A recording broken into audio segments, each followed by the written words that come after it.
Hello everyone. आज का हमारा सवाल है identify the incorrect statement from the following. तो यहाँ पे कुछ आपको स्टेटमेंट दिख रहे होंगे, इसमें से इनकरेक्ट स्टेटमेंट पहचानना है।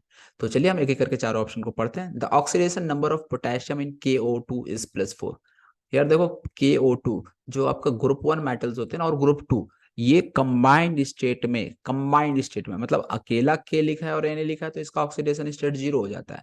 लेकिन ये किसी के साथ कंबाइंड फॉर्म में लाइक KCl हो, K2O हो या KO2 हो, तो ऐसे में it always show +1 oxidation state always. और ग्रुप 2 वाला हो लाइक कैल्शियम, मैग्नीशियम, बेरियम, तो they always show +2 oxidation state always in combined state. अब अकेला यदि मैग्नीशियम पड़ा है तो 0 हो जाएगा, फ्री स्टेट है।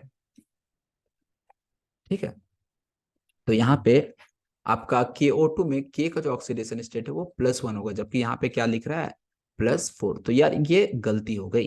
तो इसलिए यार इनकरेक्ट स्टेटमेंट की हम बात करें तो ऑप्शन 1 ही इनकरेक्ट है। बाय द वे हम बाकी के भी ऑप्शन को एक बार देख लेते हैं। Ionisation enthalpy of alkali metal decreases from top to bottom in the group. देखो यार, नीचे जब जाते हैं ना हम लोग किसी ग्रुप में, तो नीचे जाने पे क्या हो रहा है, साइज बढ़ रहा है। साइज बढ़ेगा तो ऐसे में आयनाइजेशन इंथैल्पी पे क्या इफेक्ट पड़ेगा। तो देखो, आयनाइजेशन एंथैल्पी का मतलब क्या होता है, सिंपल, इलेक्ट्रॉन को निकालने में जो एनर्जी लग रहा है। देखो, जितना साइज बढ़ता चला जाता है अट्रैक्शन उतना वीक होता चला जाता है वैलेंस इलेक्ट्रॉन पे। और अट्रैक्शन जब इस वैलेंस इलेक्ट्रॉन पे वीक पड़ जाएगा तो ऐसे में इस इलेक्ट्रॉन को निकालना आसान हो जाता है। मीन्स यहाँ पे less energy is required to remove this electron and hence ionisation energy decreases while coming down the group. तो जब हम नीचे आते हैं तो आयनाइजेशन एंथैल्पी डिक्रीज करता है। तो ये बात सही है, हमको इनकरेक्ट स्टेटमेंट बताना था।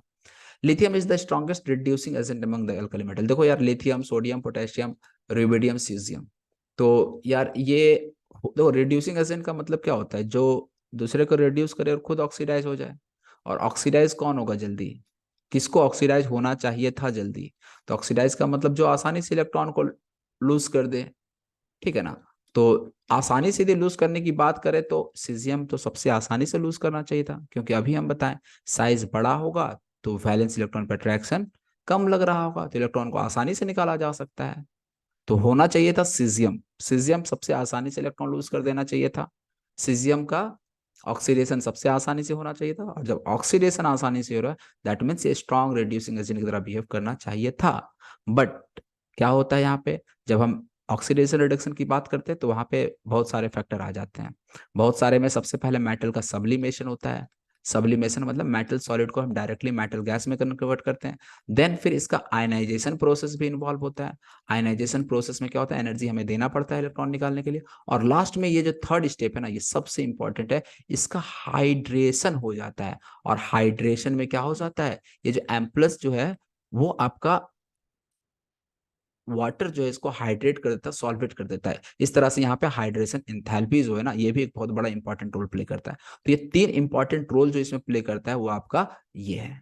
तो इसलिए यहाँ पे हाइड्रेशन एंथैल्पी जो होता है ना, लिथियम के केस में ये सबसे ज्यादा डोमिनेटिंग हो जाता है। क्यों? क्योंकि लिथियम का साइज काफी छोटा है। यहाँ पे हाइड्रेशन एंथैल्पी इस केस में बहुत ज्यादा आ जाता है। लिथियम का साइज बहुत छोटा है ना, हाइड्रेशन एंथैल्पी बहुत ज्यादा आ जाता है। क्योंकि याद रखेंगे, हाइड्रेशन एंथैल्पी जो होता है वो चार्ज के तो डायरेक्टली प्रोपोर्शनल होता है, लेकिन साइज के इनवर्सली।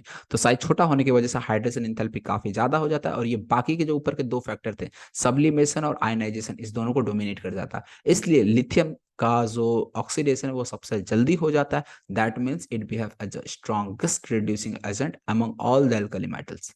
बात क्लियर है? तो इसलिए ये थर्ड ऑप्शन भी आपका सही है। लास्ट है, alkali metals react with water to form their hydroxide. Common सी बात है, सोडियम हो, पोटेशियम हो, जब वाटर के साथ ये रिएक्ट करता है तो ये आपका हाइड्रोक्साइड बना देता है। ठीक है, तो चलिए इस क्वेश्चन के लिए हम सही आंसर की बात करें तो ऑप्शन 1 था, जो कि हमें सबसे पहले ही मिल चुका था। ठीक है, बाय द वे हमने सारे ऑप्शंस को भी देख लिए कि क्यों बाकी ऑप्शंस नहीं होंगे। ठीक है, तो चलिए उम्मीद करता हूँ ये सवाल समझ आई होगी आपको। Thank you for watching video.